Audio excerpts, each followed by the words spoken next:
হ্যাঁ ধনু, কিরে বাবার মন্দিরে বসে আছু, মনটি খারাপ, কিছু হয়েছে নাকি? আমাকে ঘরে একদম সম্মান দেয়নি কাকু। ঘরে সম্মান দেয়নি বলে বাইরে এসে বসে আছু নাকি? সম্মান পারলে আবার কোনো তো তোমার সঙ্গে হলে বুঝতে পারতে। কেন, কি হয়েছে নাকি?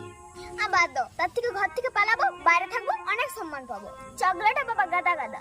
ও পথে এসেও, মানে সম্মান টমান লয়, ওই চকলেট ফকলেট খুঁজেছিলে ঘর থেকে দেই নেই, সেইটাই বলো? আরে না গো কাকু, মা যে আমাকে কিভাবে আমি নিজেই বুঝতে পারি। আরে পরিষ্কার করে বল, না তো আমিও বুঝতে লাগছি। তাহলে শোনো, এই কদিন আগে বাবা বাঁকুড়া গেছিল, দিয়ে পরে 1 ডজন পাকা কলা নিয়ে আইছিল। দিয়ে 3-4 ধরে সবাই মিলে খেয়েছি, দিয়ে পরে আর একটা পড়েছিল। দিয়ে দিয়ে আর কি, আজকে দুপুর বেলায় খাওয়া দাওয়ার পরে মা কি করেছে, ও, ওই কলাটা তোর মা তোকে না দিয়ে তোর মা খেয়ে দিয়েছে, সেই লেগে বলছি তোর কোনো সম্মান নাই, তোকে দেই নেই বলে।